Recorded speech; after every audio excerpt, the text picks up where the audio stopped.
Hallelujah. Malachi 4 अध्याय के उसके दूसरे वचन में कहता है, परंतु तुम्हारे लिए जो मैं नाम का भय मानते हो, धर्म का सूर्य उदय होगा और उसकी किरणों के द्वारा तुम चंगे हो जाओगे। तुम निकलकर पाले हुए बछड़ों की नाई कूदोगे और फांदोगे।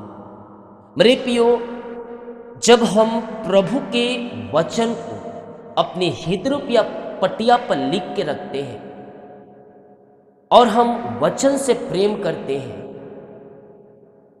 तो स्वर्ग का परमेश्वर हमें अपनी आशीषों से भरपूर करे, क्योंकि आशीष पाने का मार्ग यही वचन ही है। जब आप वचन पर चलेंगे, आपके लिए बंद दरवाजे खुलते जाएंगे, शत्रु की सारी किले ढहते जाएंगे और आप ऊंचाइयों तक पहुंचते जाएंगे। यहाँ वचन हमसे कहता है, जो मैं नाम का भय मानते हैं, जो वचन से प्रेम करते। भय मानने का यानी कि मतलब है कि आप पापों से दूर रहते हैं कि नहीं, मैं प्रभु यीशु मसीह को मानता हूँ, मैं पाप नहीं करूँगा, मैं दारू बीड़ी सिगरेट नहीं पीऊँगा, मैं विचार नहीं करूँगा, मैं उन गलियों में नहीं जाऊँगा, मैं उन रास्ते में नहीं जाऊँगा, ठट्ठा करने वाले की मंडली में नहीं बैठूँगा, मैं धिक्कार करने वाले के बीच में नहीं जाऊँगा, मैं बुरे संगति नहीं करूँगा, बुरे लोगों से मैं अलग रहूँगा। जब आप इन सारे बातों को फॉलो करते हैं तो आपके अंदर ये डर रहता है, भय रहता है कि मैं कोई पाप ना कर दूं। तो यही होता है कि हम प्रभु से क्या है, भय खाएं। उन्हें हम पापों से भय खाते हुए हम प्रभु के वचन के अनुसार चलें और उस मुकुट को प्राप्त करें जो हमें मुकुट मिलने को है। हालेलुया।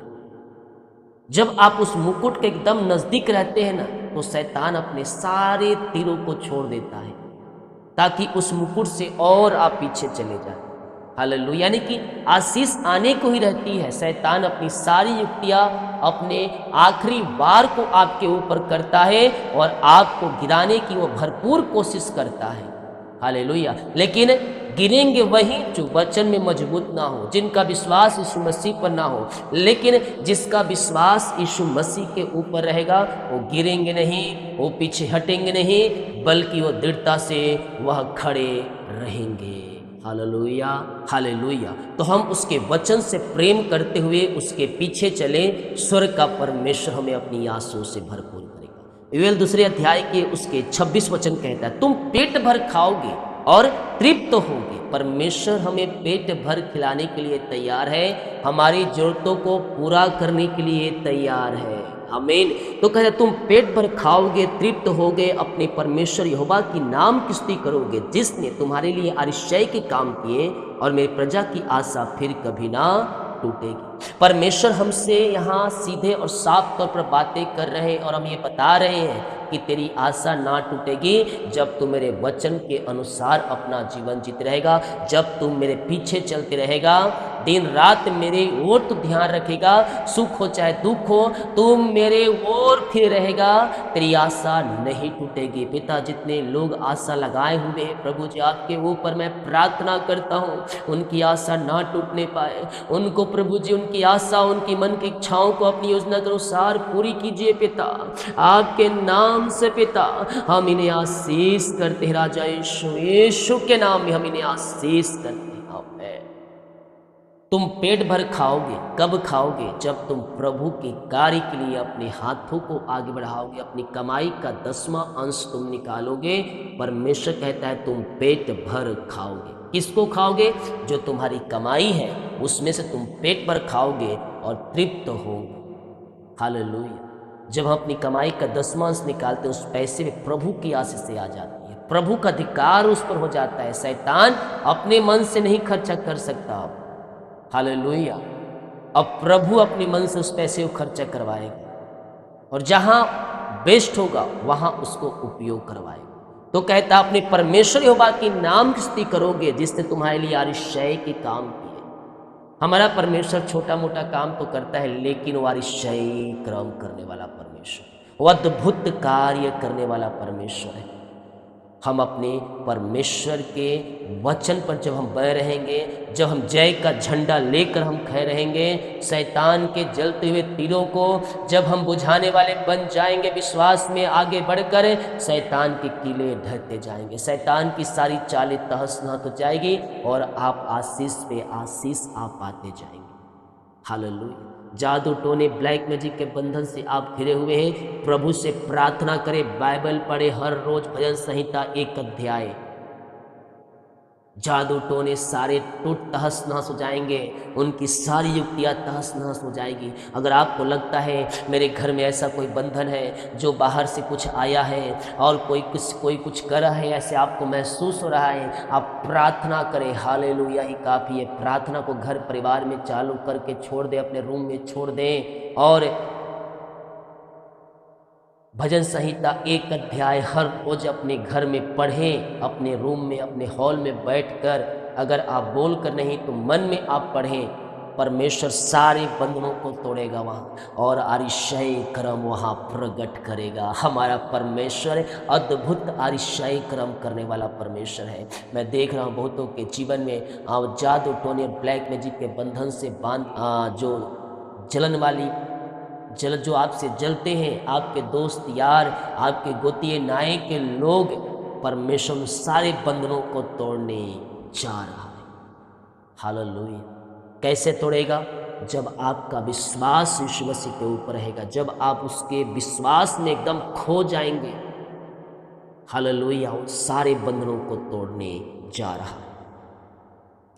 भजन संहिता 94 के 19, जब मेरे मन में बहुत सी चिंताएं होती हैं, तब हे यहोवा तेरी दी हुई शांति से मुझको सुख होता है। वो हमें कौन सी शांति देता है मेरे प्रियो? शांति वचन है। जब हम भजन संहिता अध्याय को पढ़ते हैं, हालेलुया, उसमें अलग अलग हेडिंग दिया हुआ है।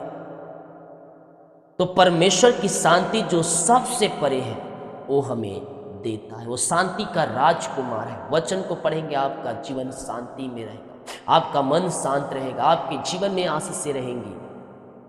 और कहता है जब मेरे मन में बहुत सी चिंताएं होती हैं, तब हे यहोवा तेरी दी हुई शांति से मुझको सुख होता है। वो चिंता करने वाला है। हम अपना बोझ, अपनी चिंता जीवित खुदा के हाथों में डाल दें। वो हमारी चिंता करने वाला परमेश्वर है। वो हमारे दुखों से छुड़ाने वाला परमेश्वर है। हम अपना बोझ, अपनी चिंता उसके ऊपर डाल दें, वो अद्भुत आरिशाई कर्म करने के लिए तैयार है। हालेलुया। नीति वचन 3 अध्याय के 25 वचन, अचानक आने वाले भय से ना डरना, जब दुष्टों पर विपत्ति आ पड़े तब तू ना घबराना। परमेश्वर कहता अचानक आने वाले भय से ना डरना, यानी कि अचानक समस्याएं कोई आ जाती हैं, उन परिस्थितियों में आपको भय नहीं खाना, आपको घबराना नहीं है, आपको डरना नहीं है, बल्कि आपको संयम और प्रार्थना उस समय करना है मजबूती के साथ। अब आप बोलेंगे जब समस्याएं आएंगी तो प्रार्थना कैसे करेंगे? हम इधर उधर भागेंगे, यहाँ जाएंगे वहाँ जाएंगे उन समस्याओं का समाधान पाने के लिए। तो प्रार्थना करते करते, मन में प्रार्थना करते करते आप उन सारी समस्याओं का समाधान निकाल सकते हैं। और जब आप प्रार्थना करेंगे, परमेश्वर आपको समस्या से निकलने के लिए रास्ता भी बताएगा। हमारा परमेश्वर ऐसा परमेश्वर, वो आपको रास्ता बना कर देगा। कौन से मार्ग पे जाना है, क्या काम करना है, बातें करता है परमेश्वर पवित्र आत्मा के द्वारा। हालेलुया। परमेश्वर बातें करता है। आप चलते चलते जाएंगे, गाड़ी चलाते हैं, साइकिल चलाएंगे, ऐसा लगे कि आपके पास कोई आकर कुछ बातें बोल रहा है। बातें शैतान भी करता है। कैसे परखे शैतान और परमेश्वर की बातें, पवित्र आत्मा की बातें? जो बातें आपको नुकसान की ओर ले जाए, जो बातें गलत रास्ते पर ले जाए, जो बातें परमेश्वर के विरुद्ध में ले जाए, वो बातें शैतान का है। जो बातें अच्छाई और सच्चाई, ईमानदारी की ओर है, जो बातें परमेश्वर के वचन के अनुसार है, वो पवित्र आत्मा बातें करता है। Hallelujah, praise to Jesus. तो हम वचन में जब बने रहेंगे ना, तो प्रभु हमें हर प्रकार की आशीषों से भरेगा, सारे दरवाजे खोल देता है। कभी कभी बंद भी हो जाते हैं। हालेलुया।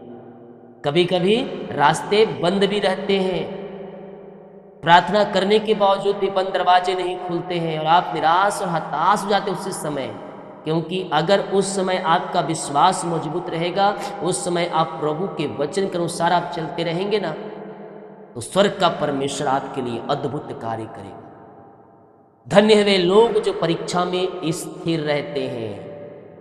परीक्षाओं में हमें इधर उधर नहीं भागना। जब परीक्षा आती है तो किसी को 3 दिन, किसी को 3 महीना, किसी को 3 साल भी परीक्षाओं से निकलने में लग जाते हैं। Hallelujah, praise to Jesus. लेकिन धन्य वही लोग हैं जो उन परीक्षाओं में स्थिर है। प्रार्थना का उत्तर नहीं मिला, ये नहीं कि यहाँ के पास्टर से फिर वहाँ, वहाँ के पास, ऐसा नहीं, हमें विश्वास में स्थिर रहना है। हालेलुया।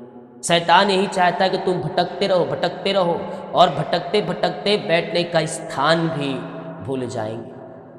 भटकाने वाली आत्माएं निकल चुकी है और वही लोगों को भटका रही है और स्वर्ग से उन्हें वंचित कर रही है।